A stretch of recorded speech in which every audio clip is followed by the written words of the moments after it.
가끔 저 유튜브 채널에는 이민 설명회 광고주가 들어와요. 이민 설명회요? 진짜 기가 막히게 말레이시아 이민 와. 설명회. 우리나라에서 말레이시아로 가는 이민이요? 그렇습니다. 그거를 설명을 누가 해요? 말레이시아를 어떻게 이민 가야 될지 모르니까 그렇지. 아니 그러니까 그거를 먼저 이민간 분들이 프로세스 만들어서 어떻게 하면 된다. 그럼 가면 신청하는 것부터 뭐 신고하는 것부터 다양하게 비자 받는 영주권 받는 그런 과정 이런 거 모르잖아요. 이민 컨설팅을 해주는 업체가 있어요. 그걸 돈 받고 해주는 거예요? 그럼 유학 컨설팅처럼 예를 들면 투자 이민이면 얼마를 내면 영주권이 바로 나오고 막 그런 게 있어. 지식을 파는 건데 그래서요. 마치 그런 광고 들어오는 그런 거 들어오면 이제 네. 그 광고주는 다양한 콘텐츠 중에 네. 듣다 보면 화나는 그런 콘텐츠 있잖아요. 네. 예를 들면 집값 더럽게 많이 오른다 이런 거 할 때 저희 광고를 넣어주십시오. 왜요? 이민 가고 싶잖아. 집값 더럽게 많이 오르고. 와 전략적이다. 말레이시아 많이 싸요? 진짜 싸요. 얼마 정도예요 집값이? 보통 한 1억 아파트 한 20평 30평대 하면은 사는데 1억 비싸면 3억? 거기는 주된 선호하는 주택의 유형이 뭐예요? 말레이시아는 우리나라처럼 아파트예요? 아니면? 아파트가 많더라고요. 물론 우리 요즘 세로 아파트처럼 고급은 아니에요. 완전 새 아파트에 지금 애들이 가 있는데 네. 사는 가격은 한 1억 얼마였다 그러던데. 그럼 월세는 얼마 더 싸겠네요. 월세는 100만 원이 안 되죠. 70만 원? 한 달에요? 80만 원? 우리는 요즘 아파트 한 채 짓는데 국민평형이면 3억으로는 건설회사 사장도 못 지어요. 근데 그 되게 재밌는 게 뭐냐면 외국인들 있잖아요. 싸니까 우리도 좀 사보면 좋겠지? 이런 생각이 들잖아요. 집을. 그래서 나도 야, 그 80만 내놓으니 우리가 사 하나. 우리 쓰고 나중에 임대도 해주고 하면 될 거 아니야. 그랬는데 외국인은 싼 아파트는 못 사게 돼 있어요. 싼 아파트? 바이를 여기 못하게. 뭐예요? 외국인은 지역별로 뭐 어디는 6억, 우리나라 돈으로 뭐 6억 이상만 살 수 있어요. 이중 그 가격이. 기준을. 그래서 고급 아파트만 살 수 있게 돼 있어요. 고급 아파트는 또 가격이 비싸. 외국인들만 사니까. 그러면 그 막 3층 집에 막 진짜 고급 저택 같은 거 있잖아요. 그런 거만 살 수 있어. 가격대가 싼 일반적인 사람들이 사는 말레이시아 아파트는 국민들하고 가격이 안 서로 나. 수요를 충돌시키지 말자는 그렇습니다. 거지. 그렇습니다. 고급 아파트는 진짜 고급지긴 해요. 고급 아파트는 고급지긴 해요. 크고 좋은 질문이다. 왜냐하면 외국인들이 그냥 등 떠미는 게 아닌가 싶어. 말만 고급이고. 거기는 말만 그러니까 약간 고급이고. 거품이 생겼고 좋은 정책 같아. 왜 제주도에서도 중국인들이 집 사가지고 막 가격 확 올랐었잖아요. 그렇죠. 근데 외국인들은 살 수 있는 거를 아예 분리해놨어. 말레이시아에 있는 굉장히 부유한 사람과 외국인들만 경쟁하라고 하는 거고 여기는 경쟁하지 못하게 만들어야지. 근데 하여튼 저는 말레이시아 자주 가잖아요. 갈 때마다 아직도 허허벌판이 개발 안 된 땅들이 너무 많고 중국에서 건설 경기가 안 좋잖아요. 그러니까 중국의 건설 회사들이 동남아시아 가서 그렇게 많이 짓는데 여기 뭐 사람이 너무 없을 것 같은데 여기다 아파트를 저렇게 많이 져도 돼? 싶을 정도의 그냥 곳곳에서 아파트를 짓고 있어. 미분양이 막 나고 잘 못 채워지고 그래요. 그게 집값 잡는 유일한 방법이에요. 그러니까 유일한 집값이 방법. 안 올라. 싸. 유일한 방법. 공급만이 살 테니까. 그런데 어떻게 왜 계속 지어요? 집값이 안 오르면 그리고 미분양 나면 말레이시아는 어떤지 모르겠는데 지난 시간에 제가 일본이 지난 30년간 집값이 계속 아래로 내려갔던 그걸 반면 교사로 삼지 말고 우리도 그렇게 해서 집값 잡을 생각을 해야 된다라고 그냥 폰만 잡고 나갔더니 우리 날카로운 청취자 한 분이 야 이놈아 그럼 일본은 왜 떨어졌는지 자세하게 분석을 해서 네가 알려줘야지 청취자한테 알아서 분석하라고 하면 되냐. 좀 신경 많이 쓴다. 신경 이거야. 열심히 보시는 여러분 댓글을 제가 많이 보고 있습니다. 주의하시기 바랍니다. 주의하시기 바랍니다. 책상에 보니까 내용 증명 잔뜩 있던데. 사랑합니다. 일본은 두 가지가 겹쳐서 집을 대충 지었어요. 일본은 원래 집을 대충 지어. 지진 나면 무너지니까. 지진 때문에 무너지면 아까우니까 일본 기본적으로는 대충 지어.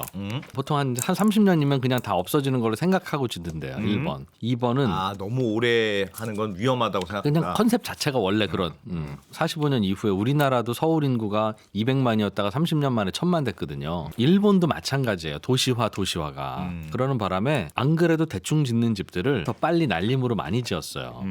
그렇다 보니 그냥 집은 소모품이 된 것 같아요. 근데 거기에다가 점점 더 지진에 대한 내진 설계가 강화되면서 옛날에 지은 집은 그거를 못 맞춰서 놓은 집이니까 소비자들은 그냥 옛날 집이 있어도 그 집은 안 사는 거고 느낌이 우리가 속옷을 중고로는 잘 안 사잖아요. 그거하고 똑같이 야, 집을 어떻게 중고로 사? 그거 살던 왜 그래? 새 집에 들어가는 거지. 그렇지. 저건 저 사람 집이지. 뭐 아이씨. 이제 그런 느낌이 있어서 수요자들은 새 집을 자꾸 찾는다는 거지. 그러니까 집을 계속 지어도 집도 이제 옛날 집은 안 팔려서 빈집 됐는데 아. 옆에 지은 새 집은 또 이제 손님이 있고 물론 그러나 옛날 집이 저렇게 있고 팝니다 포세일 되어 있으면 새 집이 집값이 많이 올라가지는 못하겠죠. 집은 계속 짓는다? 지어지고 수요는 계속 있으니까 공급은 계속 되고. 게다가 거품이 꺼졌는데도 일본 정부에서는 계속 집을 짓는 거에 대한 인센티브를 계속 주니까 이런저런 세금 혜택에 뭐 집 짓기 5개년 계획 뭐 그런 거 하니까 거품 꺼지고 나서도 집 착공량 준공량은 계속 일정해요 일본이. 그래프를 보시면 그러니까 물량 앞에 장사 없는 거지. 정관 거기 갔다 오지 않았어요? 어디? 일본 신도시 일본 많이 계획했다가 공동화되는 데 있고 잘 살고 있는 동네 있고 우리로 따지면 분당에서 모두 분당이 주저앉는 게 아니고 다시 리뉴얼된 분당이 있고 그렇지 않은 데 있고 이렇게 나눠지는 거죠. 그래 하여튼 많이 지으면 좋지. 새 아파트 많이 들어오면 뭐 고를 수 있는 선택지도 많고. 새 아파트를 많이 지으려면 재건축을 활성화, 재개발을 활성화 해야 되는데 그러려면 제초안이 없어야 된다. 그렇지. 재건축 차익을 공공이 환수하겠다고 하면 그 땅 주인, 그 집 주인들은 공공에 환수 당해야 되는데 열심히 하겠습니까? 지어봐야 공공에 환수되는 걸? 일시적으로 오르는 거 참아야 된다. 일시적으로 오르는 게 아니라 원래는 10억 정도에 거래되어야 할 재건축 대상 주택이 각종 재건축 규제의 불확실성에 뭐 이런 것 때문에 5억 정도로 눌려 있다고요, 우리나라는. 그런데 그게 재건축이 허용되고 활성화되고 하면 제값을 찾아가는 과정은 당연히 나타나죠. 주변 집이 10억이면 주변 아파트가 10억이면 재건축해서 10억 아파트가 될 만한 곳에 낡은 집은 공사비 합치면 10억 정도까지는 올라가는 거예요. 당연히. 근데 그거 올라간다고 못 짓게 하니까 올수도비면서 아무 데서도 공급이 안 되지. 올라가면 왜 안 돼요? 2년 전 본인의 마음으로 돌아가 봐요. 올라가면 됩니까? 아니 그 집이 올라가는 거잖아요. 진짜 가증스럽다 진짜. 야, 정말 내 집 정말? 겨우 한 채 사놓고 정말 거의 이게 아니라 집값이 오르면 왜 안 돼요가 아니라 나 그런 거죠 뭐. 재건축을 하면 재건축 전에 10억이었던 아파트가 재건축을 하고 나면 뭐 20억이 된다 어쩐다는데 그렇게 되면 안 될 건 없잖아요. 그 집이 그 집이 10억짜리가 20억이 된다고 해가지고 재건축 규제를 풀겠습니다 하는 순간 네. 10억짜리 집이 한 달 만에 20억이 될 수도 있는데 네네. 그럼 자고 나면 2억 껑충 서민들 마음 찢어져 이런 기사가 나옵니까 안 나옵니까? 실제로 찢어져. 그리고 찢어져 정말. 실제로 찢어져. 그 집에 대한 얘기잖아요. 그 재건축하는 그 단지. 아니 근데 그게 거기만 아니고. 그런 게 아니라 전체적으로 왜 들썩이죠. 그러냐면 전부. 어떤 집을 새로 짓는 데는 요즘 뭐 3억 든다고 쳐요. 네, 아파트 네. 부시고 새로 짓는데 네. 그건 강원도 아파트를 부시고 새로 지어도 3억 들고 네네네네. 서울 한복판에 아파트를 부시고 지어도 부시고 짓는 데는 3억 들잖아요. 네. 서울의 한복판에 새 아파트가 예를 들면 20억이야. 네. 그런데 옆에 있는 아파트는 부시고 지어야 돼. 매우 낡은 아파트야. 부시고 짓는데 3억 들어. 네. 그럼 이거 낡은 아파트는 얼마에 거래되어야 합당할까요? 17억에 거래되어야 되잖아요. 네네네네. 부시고 지으면 3억 그렇죠, 드는데 그렇죠. 부시고 지으면 20억대가 되니까. 네. 그런데 그 아파트가 12억에 거래되고 있다고. 네. 11억에도 거래되고 네. 13억에도 거래되고. 왜 17억에 거래돼야 되는 아파트가 12억에 거래되냐면 네. 무슨 부담금 언제 생길지 몰라. 네. 재건축 한다면 언제 하세월이야. 그쵸. 몸테크 얼마나 해야 되는지 몰라. 네. 하려고 하면 뭐 못하게 해. 몇 년 전만 해도 못하게 했어요. 그냥 안전진단 그러니까요. 안에서. 그러니까 가치로는 17억에 거래되어야 될 아파트가 눌려 있죠. 12억에 눌려 있잖아요. 그런데 어느 날 이제 안 되겠습니다. 서울에 집 질 곳이 없으니 재건축 재개발을 활성화해서 네. 빨리 집을 지어야 되니까 재건축에 걸림돌이 되었던 각종 규제를 저희가 완화하겠습니다 하는 순간 얼마가 되겠어요? 이 12억짜리 집이 17억을 향해 달려가겠죠. 네. 18억은 절대 안 된다니까. 17억까지만 달려가지. 네. 그런데 12억에서 17억까지 달려가면 자고 나면 1억 껑충, 자고 나면 1억 껑충, 마음 찢어져. 그럴 거 아니겠어요. 진짜 아. 찢어진다니까. 그러면 결국은 12억 원에도 살 수 있던 아파트가 시장에서 사라진다. 17억에는 거래되는 거죠. 당연히 17억까지는 가겠지. 부수고 새로 지으면 20억이 되는 아파트니까. 네, 네. 그리고 그때의 문제점은 12억에 살고 팔 수 있는 집이 어느 날 17억이 시장에서 되니까 사라져 버리는 게 문제다. 재건축 규제 풀어주고 나니까 갑자기 12억짜리 집이 17억들이 다 되는 거예요. 서울 시내 낡은 집들이 다 그렇게 올라갈 거 아니겠어요? 그러면 무슨 정부는 무슨 닥치를 하고 있는 거냐? 당연히 그러겠지. 근데 재건축이 가능한 집들을 제외하면은 무슨 영향이 있어요? 서울시에 집이 별로 안 남습니다.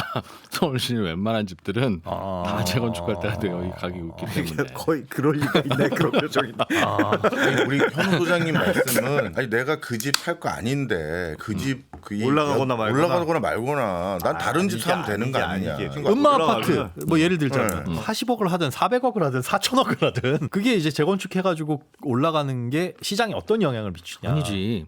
그 가격으로 다 시장은 어떤 식으로든지 가격이 그럼. 수렴이 돼서 네. 나는 예를 들면 행당동에 살지만 면목동 아파트가 오르는 건 행당동 아파트 값에도 영향을 주는 거예요. 부산 해운대 아파트가 오르는 게 서울 성수동 아파트 값을 같이 올린다니까요. 그럼요. 내 출연료 떨어지면 현영 출연료도 곧 떨어져요.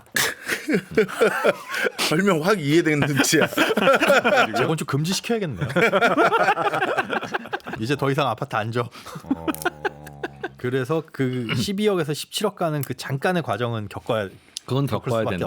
없다. 왜냐하면 집값이 오르는 게 아니라 네. 출발선상으로 같이 오는 엄청 과정이니까 오르고, 그리고 언제 올라도 오르면 집값이 오르면 전세 가격도 오르거든요. 전체적으로 미치는 거. 특히 집 없는 사람은 전세 가격은 높아지는데 집값은 확 뛰면 어떻게 방법이 없어. 기다려서 못 따라가요. 그 그럴 갑자기 때- 올라갈 때 그거를 이제라도 사야 되겠다 안 돼. 그냥 그렇죠. 그건 그냥 안 그게 되지. 불가능해져. 절대 안 그냥 됩니다. 갑자기. 그러니까 상실감이 엄청 큰 거예요. 알던 가격, 알던 가격이면 내가 그렇지. 얘 원래 15억도 15억이 어디 있어 이러는데 그게 갑자기 20억으로 확 뛰어봐. 그러면 이건 불가능하다고 생각이 들어요. 머릿속에 꼬이는 게 12억에서 17억 그렇게 빡 뛰는 건 어쩔 수 없어. 재건축을. 근데 해야 된다며요. 그러면 결국은 다 전체적으로 올라갈 거 아니에요.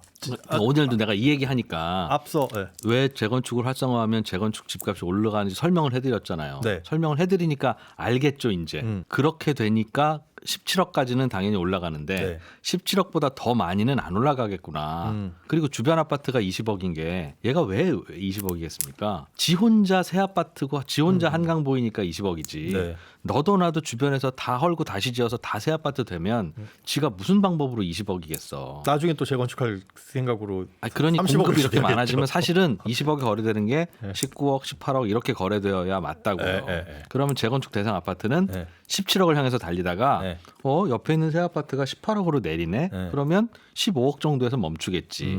부수고 짓는 데는 3억 드니까.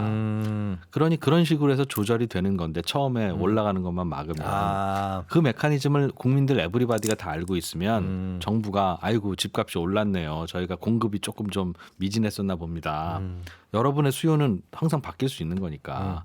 근데 알았어요. 조금만 더 기다리시면 저희가 여기도 또 짓고 또 짓고 또 할 거니까 걱정 마세요. 원래 집길이라는 건 계속 지을 수 있는 겁니다. 그러면 올랐다가도 그럼 좀 다음에 사면 되겠네가 될 텐데 이렇게 올라가는데 정부가 하는 일은 재건축 금지, 재건축 부담금 강화, 뭐 안전진단 무슨 강화.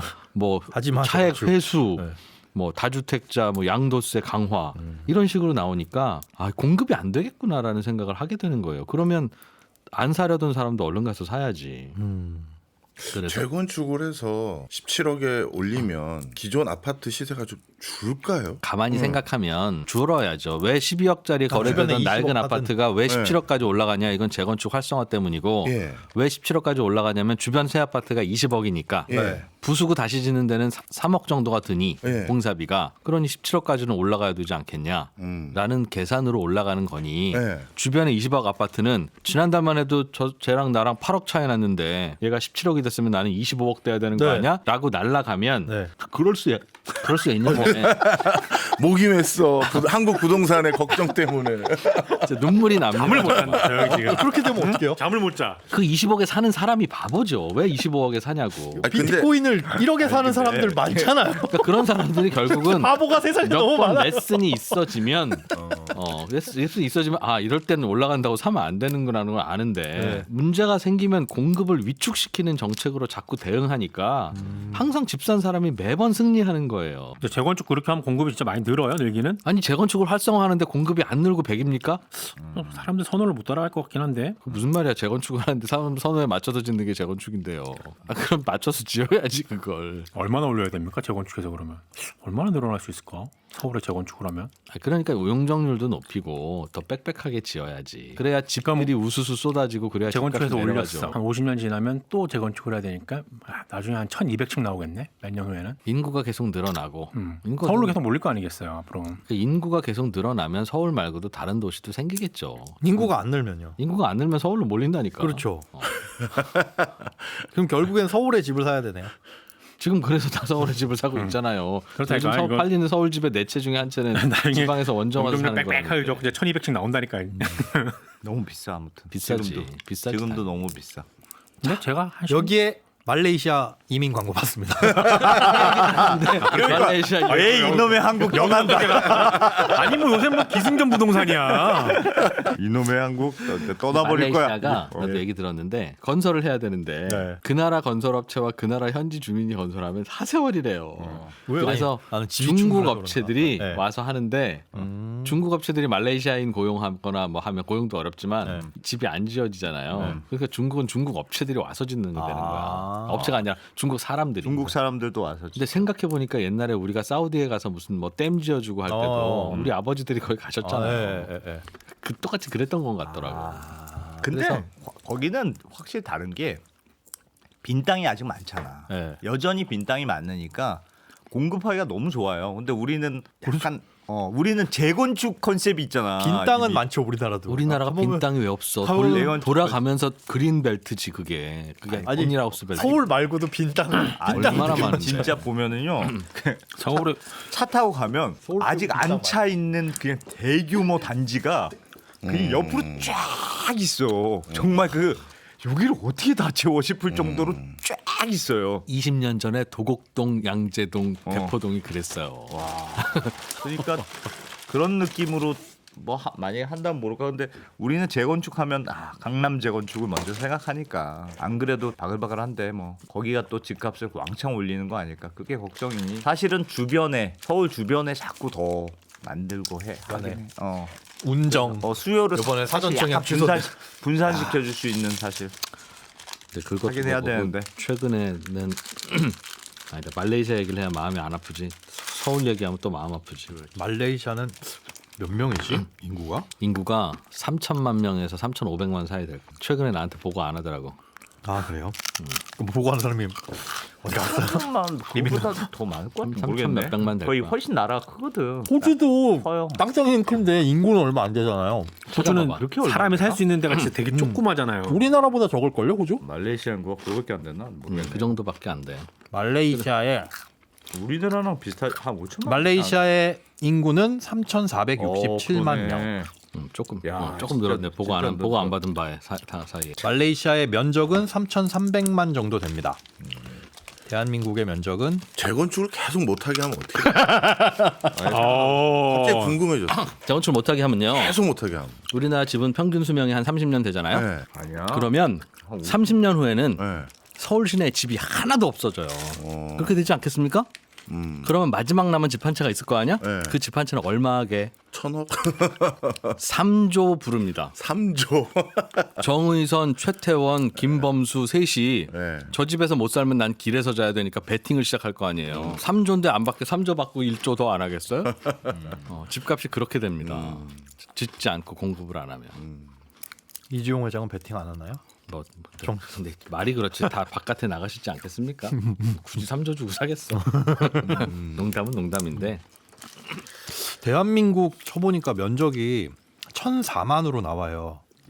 야, 그럼 말레이시아가 우리나라보다 3배 더 크네요. 엄청 커요, 훨씬. 근데 그리고 인구는 거기는 정확하게 모르는데 이 말레이시아 본토 쪽이 있고 섬으로 된 데가 하나 있잖아. 브루나이? 정말 뭐 하여튼 브루나이. 두 개로 나눠져 있어. 나라가 완전 바다로 뚝 떨어진 두 개로 나눠져 있어요. 그래서 여기 본토 쪽은 훨씬 잘 살고 이쪽은 또 되게 약간 그 소득 수준이 떨어진대. 이탈리아 남북 격차 나듯이. 그래서 그것도 서로 그 지역 갈등도 되게 심하고 심하게 생겼어요. 왜냐하면 뚝 떨어져 있어 두 개가. 여기가 여기랑 아예 여기랑 생뚱맞게. 여기랑 여기랑 같은 데라고 싶을 정도로 뚝 떨어져 말레이시아에 있습니다. 무슨 정책이 있는데 그래서 말레이시아는 말레이시아 원주민이 네. 비중은 높은데 중국인이나 뭐 이런 데 와서 다 윗자리 차지하고 중국인이 다 장악했거든요. 그래서 갈등이 심해져서 막 폭동 일어나고 막 그랬어요. 중국인들 죽이고 그러는 바람에 무조건 말레이시아 국민이면 뭐 내신 등급도 올려주고 뽑을 때도 말레이시아 국민 다 뽑고 나머지만 뭐 이렇게 뽑고 정책이 있다고 하던데 사우디처럼? 5글자였는데 자? 카마스트라가 떠오르지 비슷한 잠깐만요. 뿌뜨라 뭐였는데 잘 모르겠다. 나 미치겠다. 5글자. 그것도 푸트라 그런 게 많아 거기. 이 명칭이 푸트라 자야. 뭐 푸트라 뭐 그 많아. 푸트라가 많아. 말레이시아 원주민 우대 정책 검색해 보면 나와. 부미푸트라. 부미푸트라. 아 맞다. 부미푸트라라고 의사 정원 문제 가지고 싸웠잖아요. 말레이시아도 비슷한 일이 심장외과 의사가 부족하대 말레이시아. 심장외과요. 근데 말레이시아는 심장외과 의사를 기르는 곳이 국립 무슨 의과 대학원밖에 없대요. 근데 거기서도 당연히 심장외과는 안 가려고 하는 모양이야. 의사. 왜요 왜? 우리나라랑 이유 비슷하겠지 잘 모르겠어요 그건. 그래서 거기에 학장이 부미푸트라. 부미푸트라로만 뽑으니까 지금 다 말레이시아 그 원주민만 와야 되는데 지원자가 없다. 그래서 인도인이나 외국인들이 입학하게 해달라고 그러면 손 들고 쫓 들어올 애들 더럽게 많은데 말레이시아 안에서만 뽑으려니까 없으니까 당분간 요거를 폐지하자. 그랬다가 난리가 나서 그거 없애는 순간 한국인들이 또 가지 또. 뭐 그런 거기는 그렇게 인종이 섞여 있으니까 또 그런 갈등이 있더라고.